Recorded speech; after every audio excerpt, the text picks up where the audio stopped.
Ang sulat ni Pablo sa mga taga-Galasya. Unang kabanata. Mula kay Pablo na hinirang na apostol, hindi ng tao, ni sa pamamagitan ng tao, kundi ni Hesukristo at ng Diyos Ama na muling bumuhay kay Jesus. Ang lahat ng kapatid na naririto ay kasama kong bumabati sa mga iglesia sa Galasya. Sumainyo nawa ang pagpapala at kapayapaang mula sa Diyos Ama at sa ating Panginoong Hesukristo.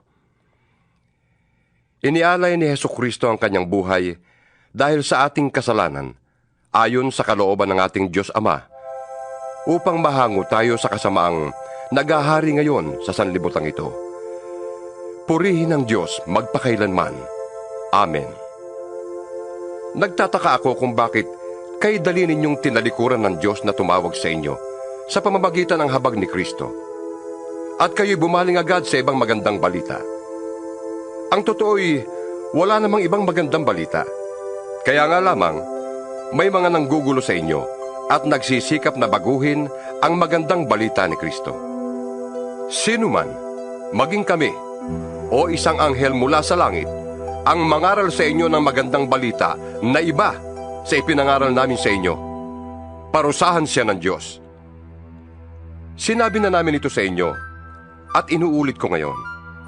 Kung may mangaral sa inyo ng magandang balita na naiiba kaysa tinanggap na ninyo, parusahan siya ng Diyos. Bakit ko sinasabi ito? Dahil ba sa ibig kong mapuri ng tao? Hindi. Ang papuri lamang ng Diyos ang tangi kong hangad. Sinisikap ko bang magbigay lugod sa tao? Hindi. Kung yan lamang ang talagang hangad ko, hindi na sana akong naging alipin ni Kristo. Ibig kong malaman ninyo, mga kapatid, na ang magandang balitang ipinangaral ko'y hindi katha ng tao. Hindi ko ito tinanggap mula sa tao, at hindi rin itinuro sa akin ng sinumang tao. Si Hesukristo mismo ang naghayag nito sa akin. Hindi kaila sa inyo kung paano akong namuhay noon bilang masugid na kaanib ng relihiyon ng mga Hudyo. Walang awa kong inusig ang iglesia ng Diyos at sinikap na ito'y wasakin. Ako'y naging masugid sa relihiyong yon nang higit sa maraming Hudyong kasing edad ko. Dahil sa malaking malasakit ko sa kaugalian ng aming mga ninuno. Ngunit sa kagandahang loob ng Diyos, minabuti niyang ako'y piliin bago pa ako ipanganak. At tinawag niya ako upang maging lingkod niya. At nang ihayag sa akin ang kanyang anak, upang maipangaral ko siya sa mga hintil, hindi ako humingi ng payo kanino man. Hindi rin ako nagpunta sa Jerusalem upang makipagkita sa mga apostol na nauna sa akin. Kundi sa halip, nagpunta ako sa Arabia. At pagkatapos, ay bumalik ako sa Damasco. Pagkaraan ng 3 taon, pumunta ako sa Jerusalem upang makipag-usap kay Pedro. At 15 araw kaming nagkasama. Wala akong nakitang iba pang apostol maliban kay Santiago na kapatid ng Panginoon. Totoong lahat ang isinusulat ko sa inyo. Alam ng Diyos na hindi ako nagsisinungaling. Pagkatapos, pumunta ako sa mga lalawigan ng Syria at ng Cilicia. Hindi pa ako kilala noon ng mga Kristiyano sa Judea. Nakarating lamang sa kanila ang ganitong balita. Ang dating umuusig sa atin ay nangangaral na ngayon ng pananampalatayang dati sinikap niyang wasakin. Kaya't nagpuri sila sa Diyos dahil sa akin. Ikalawang kabanata. Makalipas ng 14 na taon, muli akong pumunta sa Jerusalem na kasama sina Bernabe at Tito. Bumalik ako sapagkat inihayag sa akin ng Diyos na dapat akong pumunta doon. Nakipagpulong ako ng sarilinan sa mga kinikilalang pinuno ng iglesia. At inilahad ko sa kanila ang magandang balitang ipinapangaral ko sa mga hintil. Ginawa ko ito dahil ayokong mawalan ng kabuluhan ang aking ginawa at ginagawa pa. Ang kasama kong si Tito, kahit na siya'y isang Griego, ay hindi nila pinilit na patuli. Kahit may ilang nagkukunwaring mananampalataya na nagtangka niyon. Nakihalubilo sila sa amin upang manmana ng kalayaang taglay natin kay Kristo Jesus. upang kami muli nilang maalipin. Hindi kami nagpailalim sa kanilang kagustuhan kahit isang saglit, upang maingatan namin para sa inyo ang tunay na kahulugan ng magandang balita. Ngunit walang pinuna sa aking ipinapangaral ang mga kinikilalang pinuno. Hindi mahalaga sa akin kung sino man sila, sapagkat walang itinatangi ang Diyos. Sa halip, kinilala nilang ako'y hinirang ng Diyos upang mangaral ng magandang balita sa mga hintil. Tulad ni Pedro, na hinirang naman upang mangaral ng magandang balita sa mga Hudyo. Ang Diyos na nagbigay ng kapangyarihan kay Pedro na mangaral sa mga Hudyo, ang siya rin nagbigay sa akin ng kapangyarihang mangaral sa mga hintil. Nakita ni na Santiago, Pedro at Juan, mga kinikilalang haligi ng iglesia, na ako'y talagang binigyan ng tanging kaloob na ito. Kaya't tinanggap nila kami ni Bernabe bilang mga kamanggagawa. Pinagkasunduan namin na kami sa mga hintil mangangaral at sila namay sa mga Hudyo. Ang hiling lamang nila ay huwag naming pababayaan ang mga dukha. At talaga namang patuloy ko itong ginagawa. Nang si Pedro ay nasa Antioquia, harapan kong sinabi sa kanya na mali ang kanyang ginagawa. Bago dumating ang ilang sugo ni Santiago, siya ay nakikisalo sa mga hintil. Subalit nang dumating na ang mga yon, lumayo na siya at hindi na nakisalo sa mga hintil dahil sa takot niya sa pangkat ng mga Hudyo. At gumaya naman sa kanyang ibang mga kapatid doon na mga Hudyo. Pati si Bernabe ay natangay ng kanilang pagkukunwari. Nang makita kong hindi ayon sa tunay na diwa ng magandang balita ang kanilang ikinikilos, sinabi ko kay Pedro sa harap nilang lahat, kung ikaw na isang Hudyo ay namumuhay na parang hintil at di bilang Hudyo, bakit mo ngayon pinipilit ang mga hintil na mamuhay na gaya ng mga Hudyo? Kami ipinanganak na Hudyo at hindi makasalanang hintil. Alam naming ang tao'y pinawawalang sala dahil sa pananampalataya kay Hesukristo at hindi dahil sa pagsunod sa kautusan. Kaya't kami man ay sumasampalataya kay Kristo Jesus upang mapawalang sala sa pamamagitan ng pananampalataya sa Kanya at hindi sa pamamagitan ng pagsunod sa kautusan.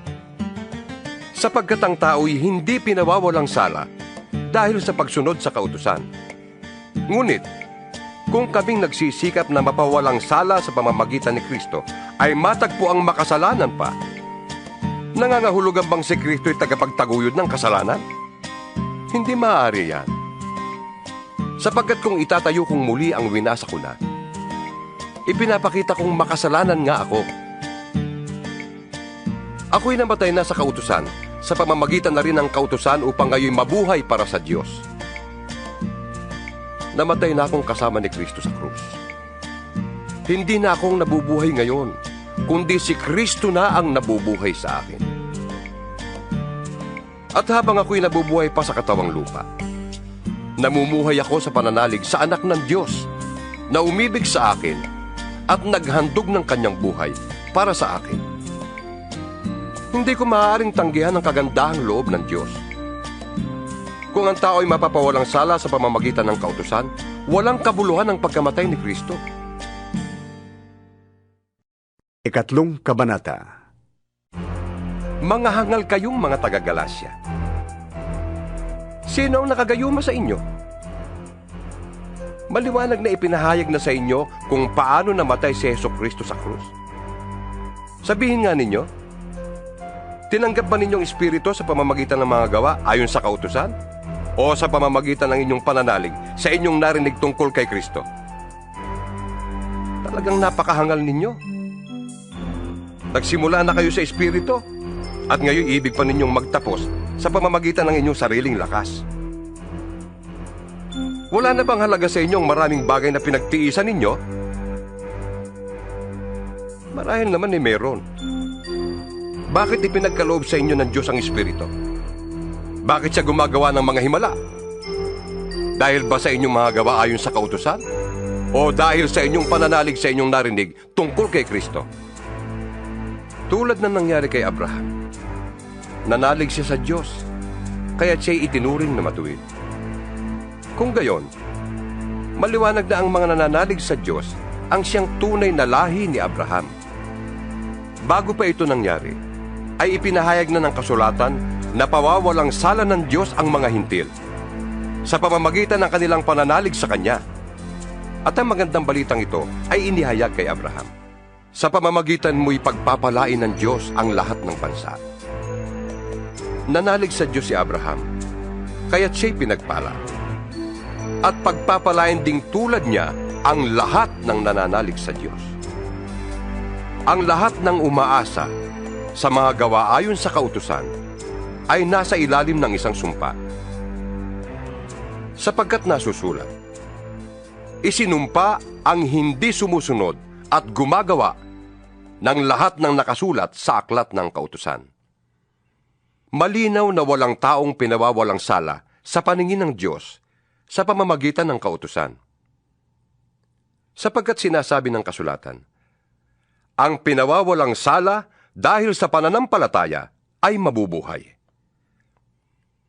Ang kautusan ay hindi nagmumula sa pananalig sa Diyos, sapagkat sinasabi ng kasulatan, ang tumutupad sa lahat ng hinihingi ng kautusan ang mabubuhay sa pamamagitan ng mga ito. Tinubos tayo ni Kristo sa sumpa ng kautusan nang siya ay isinumpa para sa atin. Sapagkat nasusulat, sinumpa ang bawat ibinitin sa punong kahoy.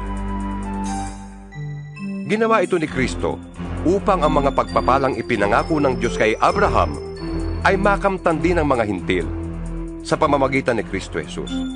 At sa pamamagitan ng pananalig sa Kanya, ay matanggap natin ang Espiritong ipinangako ng Diyos.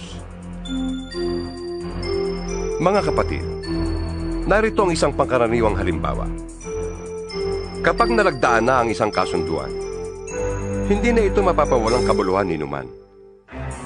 Hindi rin ito maaaring dagdagan. Ngayon, nangako ang Diyos kay Abraham at sa kanyang supling. Hindi sinasabi, at sa kanyang mga supling, na ang tinutukoy ay marami, kundi, at sa iyong supling, na iisa ang tinutukoy, at ito'y si Kristo. Ito ang ibig kong sabihin. Pinagtibay ng Diyos ang kanyang kasunduan, at ipinangako niyang tutuparin ito. Ang kasunduang yun ay di mapapawalang saysay ng kautusan na dumating pagkaraan ng 430 taon. Ni hindi rin mapapawalang saysay ng kautosang ito ang mga pangako ng Diyos. Kung ang pamana ay ipinagkakaloob dahil sa kautusan, hindi na ito dahil sa pangako.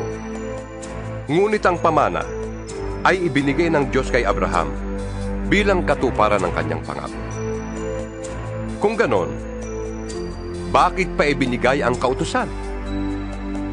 Ibinigay ito upang maipakita kung ano ang paglabag hanggang sa dumating ang anak na pinangakuan. Ibinigay ang kautosang ito sa pamamagitan ng mga anghel, sa tulong ng isang tagapamagitan. Ngunit hindi kailangan ng tagapamagitan kung iisang panig lamang ang gumagawa ng kasunduan. At ang Diyos ay iisa. Ang ibig bang sabihin nito'y sumasalungat ang kautusan sa mga pangako ng Diyos? Hindi. Kung nakakapagbigay buhay sana ang kautusan, ang tao'y magiging matuwid sa paningin ng Diyos sa pamamagitan ng pagsunod niya rito. Ngunit ayon sa kasulatan, ang lahat ng tao'y alipin ng kasalanan. Kaya't ang ipinangako ng Diyos ay makakamtan sa pamamagitan ng pananalig kay Hesukristo.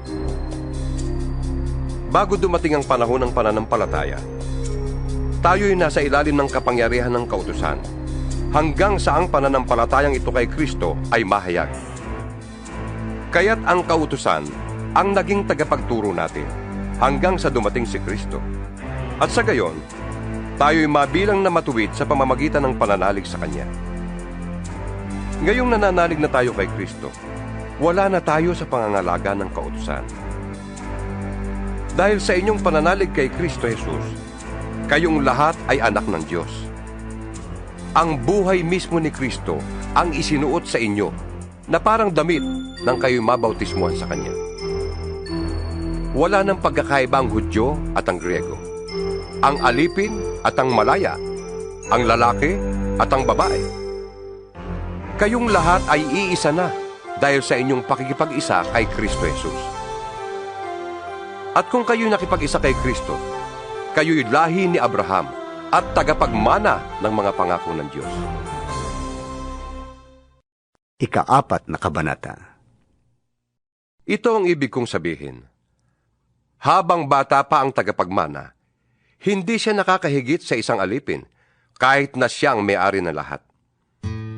Sapagkat siya'y nasa ilalim pa ng pamamahala ng mga tagapangasiwa hanggang sa panahong itinakda ng kanyang ama.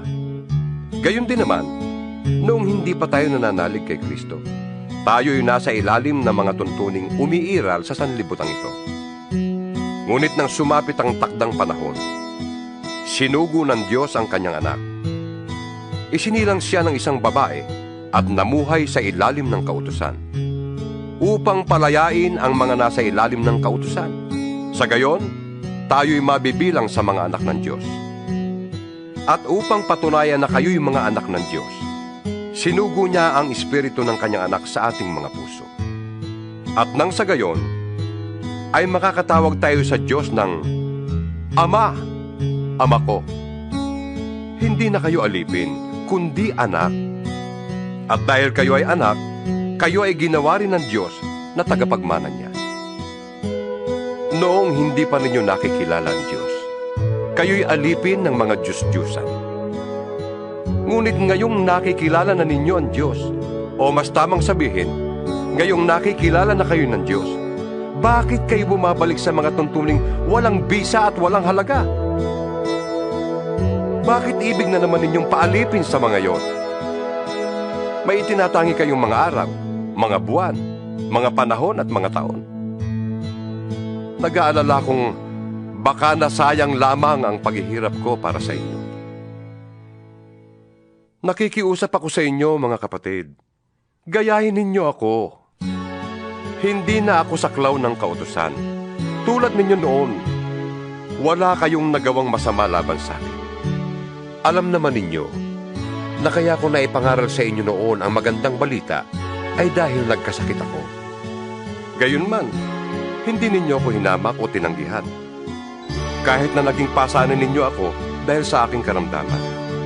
Sa halip, tinanggap ninyo ako na parang anghel ng Diyos at para pa ngang si Kristo Jesus. Nasaan ngayon ang kagalakang ipinamalas ninyo noon sa akin? Ako mismo makakapagpatotoo na kung maaari nga lamang pati ang inyong mga matay dudukitin ninyo at ibibigay sa akin noon. Ngayon, ituturing ba ninyo kong kaaway dahil sa sinasabi ko sa inyong katotohanan? Nagpapakita nga sa inyo ng malasakit ang mga taong yan. Ngunit hindi mabuti ang kanilang layunin. Ibig lamang nila kayong ilayo sa akin upang sa kanila kayo mapalapit.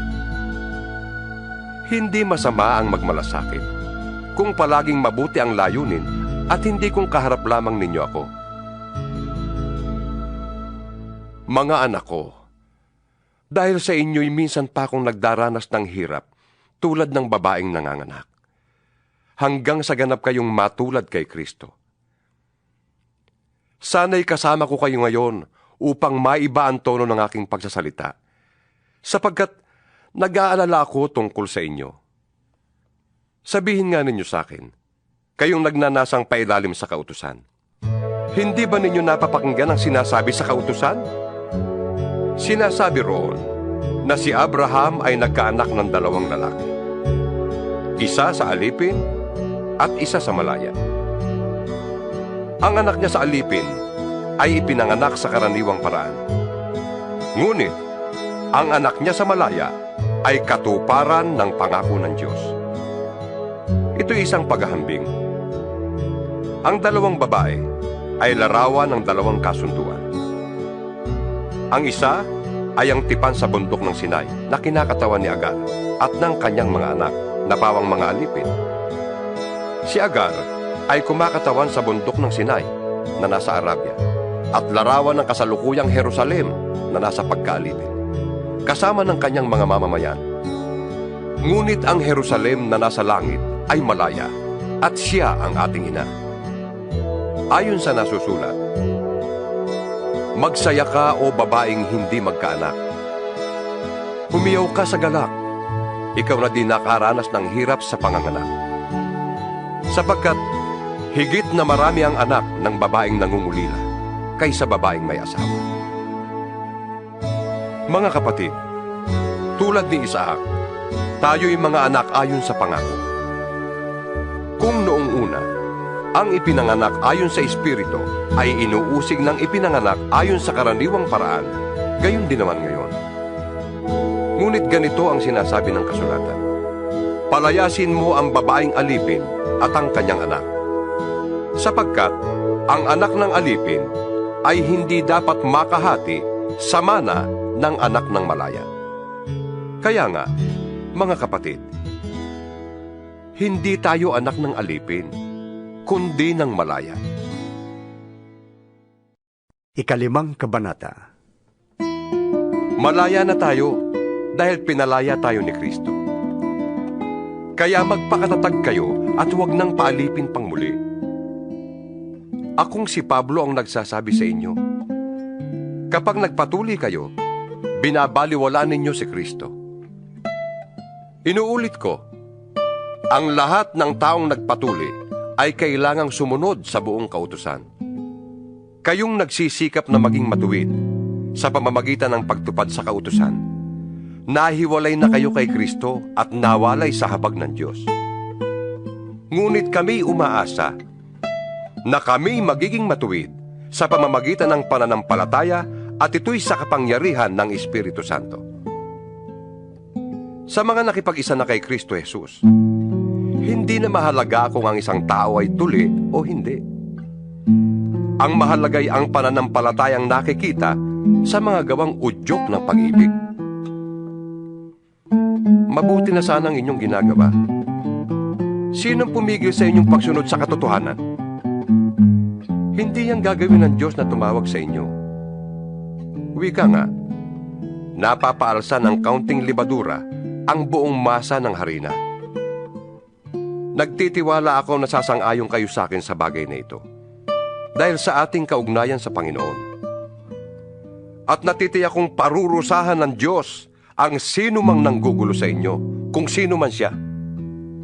Mga kapatid, kung talagang nangangaral pa ako na kailangan ng pagtutuli, bakit pa ako inuusig hanggang ngayon?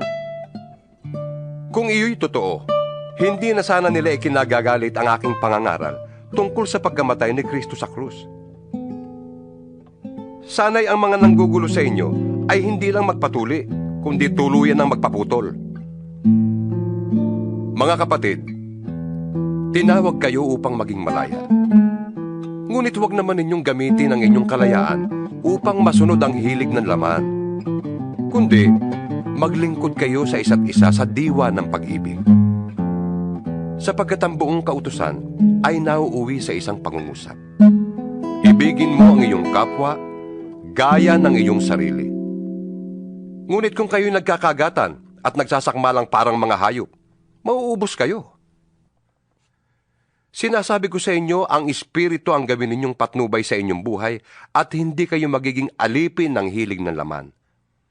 Sapagkat ang mga hilig ng laman ay laban sa kalooban ng Espiritu, at ang kalooban ng Espiritu ay laban sa mga hilig ng laman. Laging naglalaban ng dalawang ito, kung kaya hindi ninyo magawa ang ibig ninyong gawin. Kung pinapatnubayan kayo ng Espiritu, wala na kayo sa ilalim ng kautusan. Hindi maikakaila ang mga gawa ng laman: pakikiapid, kahalayan at kalaswaan, pagsamba sa Diyos-Diyusan, pangkukulam, pagkapuot sa isa't isa, pag-aaway-away, pagsiselos, pagkakagalit at kasakiman, pagkakampi-kampi at pagkakabahabahagi, pagkainggit, paglalasing at katakawan, at iba pang katulad nito. Muli ko kayong binabalaan, ang gumagawa ng mga ito ay hindi tatanggapin sa kaharian ng Diyos. Subalit, ang bunga ng Espiritu ay pag-ibig, kagalakan, kapayapaan, katyagaan, kabaitan, kabutihan, katapatan, kahinahunan, at pagpipigil sa sarili. Walang batas laban sa mga ito. Pinatay na ng mga nakipag-isa kay Kristo Jesus ang kanilang makalamang pagkatao, pati na ang mga masasamang hilig nito. Kung ang Espiritu ang nagbibigay buhay sa atin, siya na rin ang paghahariin natin sa ating buhay. huwag na tayong maging palalo. Huwag na nating galitin ang isa't isa at huwag na rin tayong mag-inggitan. Ika-6 na kabanata. Mga kapatid, kung may mahulog sa pagkakasala, kayong pinapatnubayan ng Espiritu ang magtuwid sa Kanya. Gawin ninyo yon ng mahinahon, at mag-ingat kayo, baka kayo naman ang matukso. Magtulungan kayo sa pagdadala ng pasanin. Sa gayong paraan, ay matutupad ninyo ang utos ni Kristo. Kung inaakala ninyong kayo'y nakakahigit sa iba, ngunit hindi naman, dinadaya ninyo ang inyong sarili. Suriin ng bawat isa ang kanyang sarili. Magalak siya kung mabuti ang kanyang ginagawa. Huwag na niyang ihambing pa yon sa gawa ng iba, sapagkat ang pananagutan ng bawat isa'y ang kanyang sariling gawain. Dapat bahagi na ng mga tinuturuan ang mga nagtuturo ng salita ng Diyos ng lahat ng mga biyayang tinatamasa nila. Huwag ninyong akalaing madadaya ninyo ang Diyos. Kung anong itinanim ng tao, yun din ang kanyang aanihin. Ang nagsisikap sa mga bagay ukol sa laman ay aani ng kamatayan. Ang nagsisikap naman ukol sa Espiritu ay aani ng buhay na walang hanggan. Kaya't huwag tayong magsawa sa paggawa ng mabuti. Pagdating ng takdang panahon, tayo ay aani kung hindi tayo magsasawa. Kaya nga, sa lahat ng pagkakataon ay gumawa tayo ng mabuti sa lahat ng tao, lalo na sa mga kapatid natin sa pananampalataya. Mapapansin ninyo na malalaki ang titik ng sulat na ito. Ako ang siyang sumulat nito. Ang mga taong naghahangad na mapuri ng kapwa ang namimilit sa inyong kayo'y magpatuli. Ginagawa nila yon upang wag silang usigin dahil sa krus ni Kristo. Kahit na silang mga tuli ay hindi naman tumutupad sa kautusan. Ibig lamang nilang patuli kayo upang maipagmalaki nila na kayo man ay tumutupad sa tuntuning yon. Para sa akin, ang ipagmamalaki ko ay ang krus ng ating Panginoong Hesukristo. Sapagkat sa pamamagitan nito, ang mundong ito'y patay na para sa akin, at ako na may patay na rin sa mundo. Hindi mahalaga kung tuli man o hindi ang isang tao. Ang mahalaga'y kung siya nga ay naging bagong nilalang. Manatili nawa ang kapayapaan at pagpapala ng Diyos sa lahat ng namumuhay ayon sa tuntuning ito at sa buong bayan ng Diyos. Kaya mula ngayon, huwag nang dagdaganin numan ang aking mga tinitiis. Sapat na ang mga pilat na taglay ko para makilalang ako'y alipin ni Jesus. Mga kapatid, sumainyo nawang lahat ang pagpapala ng ating Panginoong Hesukristo. Amen.